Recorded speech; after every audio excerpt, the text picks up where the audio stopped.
Hello friends, I'm Harish Demla from Accurate Fortune Astrology। दोस्तों, सिंह लगन में आगे बढ़ते हैं और देखते हैं यदि केतु देव तीसरे भाव में आ जाएं तो हमें क्या फल देंगे। तीसरे भाव का संबंध है हमारी कम्युनिकेशन से, पराक्रम से, मेहनत से। और तीसरे भाव से हम देखते हैं सेल्स, मार्केटिंग, मीडिया, हमारी स्किल्स, हमारी लर्निंग्स, अर्ली एज की लर्निंग्स, ऑनलाइन एक्टिविटीज़, जितनी तरह की हमारी कम्युनिकेशंस हैं, चाहे वो नेट बैंकिंग है, चाहे वो टेलीफोनिक है, चाहे वो हमारी ओरल कम्युनिकेशन है या रिटन कम्युनिकेशन है या इवन साइनेज है, वो हम तीसरे भाव से देखते हैं। और तीसरा भाव जो है हमारे यंगर सिबलिंग्स का भी है, हमारे नेबर्स का भी है। और यहाँ 7 नंबर राशि है। 7 नंबर राशि विवाह की राशि है, स्पाउस की राशि है और पार्टनरशिप, बिजनेस पार्टनरशिप की राशि है। ओरल या रिटर्न एग्रीमेंट्स भी यहीं से देखते हैं और ये हमारे सामने के लोगों की राशि है। तो थर्ड हाउस भी एक मार्केट प्लेस की तरह है। यहाँ पर केतु देव आ गए। यहाँ पर इंसान मेहनत तो करेगा, लेकिन उसकी मेहनत करने की डायरेक्शंस जो है वो बहुत ज़्यादा अमेजिंग देखने को नहीं मिलती। उसको वो डायरेक्शन लेस तरीके से मेहनत कर सकता है, फोकस्ड नहीं रह सकता और कहीं ना कहीं इंसान नॉलेज भी यहाँ पर ले लेता है, लेकिन उसकी नॉलेज कहीं भी फोकस्ड नॉलेज नहीं होती, जिसकी वजह से वो अपने कैरियर में एकदम प्रोग्रेस कर जाए। 7 नंबर राशि शुक्रदेव की मूल त्रिकोण राशि है। शुक्रदेव और केतु में मित्रता है, तो यहाँ यंगर सिबलिंग से हम एवरेज रिलेशनशिप्स देखते हैं, क्योंकि केतु का जो मूल स्वभाव है वो सेपरेटिव है, वो सेपरेशन का है। और यहाँ पर मेहनत केतु देव बहुत कराते हैं, उसके फल काफ़ी कम मिलते हैं। और दूसरा, हमारे नेबर्स वगैरह से भी हम बहुत ज़्यादा अटैच नहीं रहते। धीरे धीरे हमारी रिलेशनशिप्स वगैरह जो है, अर्ली जो हमारे चाइल्डहुड फ्रेंड्स होते हैं या स्कूल के फ्रेंड्स होते हैं, उनसे धीरे धीरे हमारी रिलेशनशिप्स खराब हो जाते हैं या हम डिटैच हो जाते हैं। और यहाँ पर इंसान की ट्रैवल्स वगैरह भी लाइफ में ज़्यादा रह सकती हैं। शॉर्ट ट्रैवल्स या लॉन्ग ट्रैवल्स लाइफ में ज़्यादा रहेंगी। पर्टिकुलरली एजुकेशनल एक्टिविटीज़ में ट्रैवल ज़्यादा रह सकती है। आदमी एजुकेशन अपने घर से दूर ले सकता है, लर्निंग्स भी उसके घर से दूर हो सकती हैं और डेली लाइफ में कुछ ना कुछ ट्रैवल्स रहती हैं। और क्योंकि केतु की एक नेचर है, वॉन्डरिंग नेचर है, जिसकी वजह से हम ट्रैवल्स की बात कर रहे हैं। दूसरा, यहाँ बैठा हुआ केतु आपको 7th हाउस पे उसके आस्पेक्ट होते हैं और 7 नंबर राशि में बैठा भी है।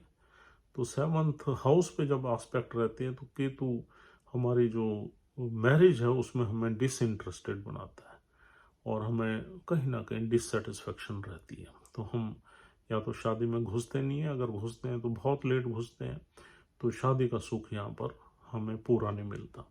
अगर शादी जल्दी भी हो जाए, साथ में घर में कुछ इस तरह के प्लैनेट्स हों जो हमारी मैरिज जल्दी करवा दें, तो भी यहाँ पर हमें केतु कुछ ना कुछ मैरिज में डिटैच करने की कोशिश करता है और उसका सुख पूरा नहीं देता। और अगर हम पार्टनरशिप बिजनेस में हैं तो भी यहाँ पर केतु जो है हमें अर्ली लाइफ में सक्सेस नहीं देता। हम लाइफ में कई तरह की गलतियाँ करते हैं, जिसका हमें अंदाज़ा करीब 42 साल के बाद ही होता है और उन गलतियों को सुधारने में हम काफ़ी मेहनत करके और आगे लाइफ में बढ़ते हैं। अर्ली लाइफ यहाँ पर मुश्किलों भरी ही देखी गई है। और केतु की जो 7वीं दृष्टि है वो 9वें भाव पे पड़ती है, जहाँ राहु बैठा हुआ है। तो राहु हमें अपने धर्म से, अपनी धार्मिक गतिविधियों से, अपने पिता से और रिलीजियस एक्टिविटीज से सेपरेट करने की कोशिश करता है। हमें दूसरे धर्मों में घुसाने की कोशिश करता है, दूसरे कल्चर या कास्ट के लोगों से मिलाने की कोशिश करता है और हमारी कभी कभी हमारा पार्टनर भी दूसरे धर्म या दूसरी संस्कृति से मिलता है।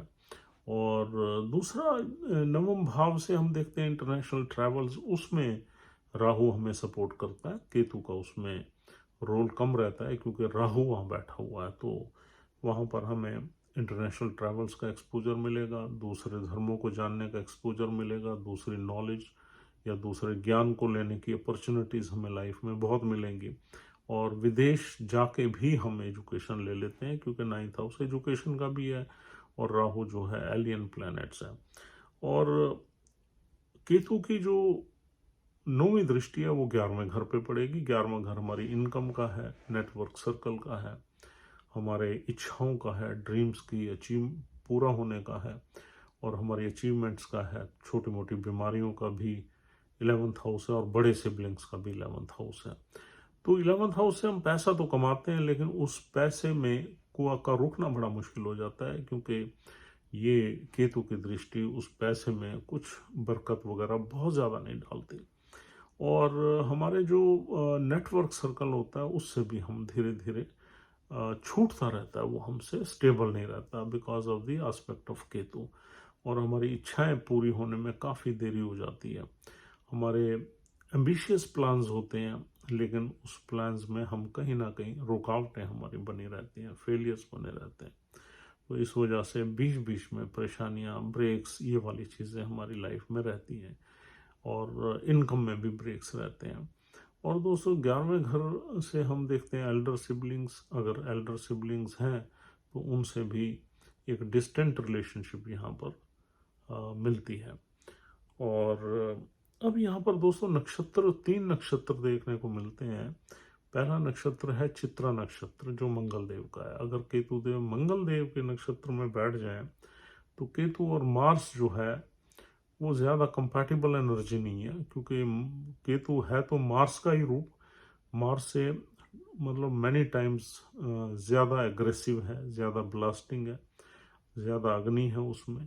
तो अगर मंगल के नक्षत्र में केतु देव बैठ जाए तो यहाँ अग्नि तत्व बढ़ जाता है, लेकिन मंगल की प्लेसमेंट अगर कहीं अच्छी हो जाए तो केतु अच्छे रिजल्ट्स देगा।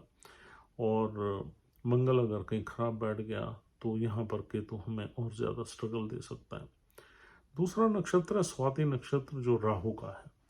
अगर राहु के नक्षत्र में केतु बैठ जाए तो थोड़ा सा कंट्राडिक्ट एनर्जी हो जाती है। राहु और केतु की एनर्जी ऑल टुगेदर डिफरेंट है, तो यहाँ पर कंट्राडिक्शंस बढ़ेंगी, प्रॉब्लम्स बढ़ेंगी और नवम भाव ज़्यादा एक्टिवेट हो जाएगा, क्योंकि तीसरा भाव में भी राहु की एनर्जी आ जाएगी। तो यहाँ पर हमारी ट्रैवल्स वगैरह बहुत बढ़ जाएंगी, ऑब्सेशन बढ़ जाएगा, तकलीफ़ें बढ़ जाएंगी और राहु का बोलबाला हमारी लाइफ में ज़्यादा रहेगा। और राहु क्योंकि नवम में बैठा हुआ है तो हम ये कह सकते हैं कि मुश्किलों का सामना करने के बाद हमें राहु कहीं ना कहीं सक्सेस की तरफ ले जा सकता है। लेकिन हमारी जो सक्सेस होगी वो शॉर्टकट मेथड से होगी, टेक्नोलॉजी से होगी, टेक्निकल फील्ड से होगी, या कुछ ऐसे प्रोडक्ट्स एंड सर्विसेज से होगी जो राहु ओरिएंटेड है। और उसमें राहु उतार चढ़ाव ज़रूर रखेगा। हम अपने धर्म को नहीं मानेंगे, अपने रिलेशनशिप्स जो हमारी फैमिली के साथ है उसमें भी बहुत उतार चढ़ाव रहेगा और हमारी डेस्टिनी में भी काफ़ी उतार चढ़ाव रहेगा, क्योंकि वहाँ राहु बैठा हुआ और तीसरा घर भी राहु से कहीं ना कहीं इन्फ्लुएंस रहेगा। और अगला नक्षत्र जो है वो है विशाखा नक्षत्र। केतु अगर विशाखा नक्षत्र में बैठा हुआ है तो गुरुदेव यानी कि जुपिटर की प्लेसमेंट डिसाइड करेगी कि हाँ केतु किस तरह से फल देगा। इन तीनों नक्षत्रों में जुपिटर का विशाखा नक्षत्र जो है सबसे ज़्यादा, इसमें केतु आपको अच्छे फल दे सकता है, क्योंकि गुरु के साथ या गुरु के नक्षत्र में केतु में काफ़ी यूँ कहना चाहिए कि एक स्टेबिलिटी आ जाती है। तो अगर जुपिटर की प्लेसमेंट कहीं अच्छी हो गई तो ये आपको एडवाइजरी में, टीचिंग में, प्रीचिंग में आपको ले जा सकता है, फाइनेंस में भी ले जा सकता है। तो यहाँ जुपिटर का इन्फ्लुएंस केतु पे रहेगा और केतु के बुरे फल आपको कम मिलेंगे।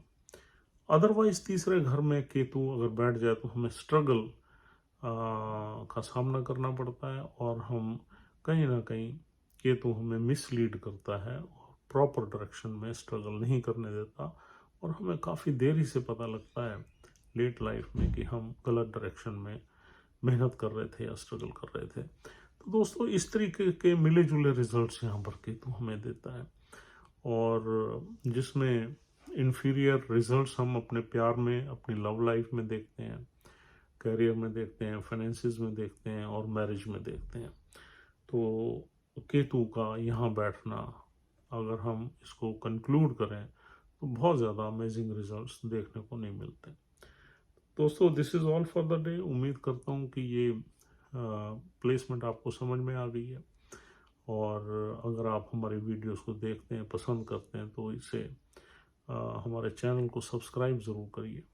This is the only request to all of you, or else we'll see you tomorrow with another placement of Ketu in Singh Lagan, Leo Ascendant. And have a nice time. Take care. Thank you very much.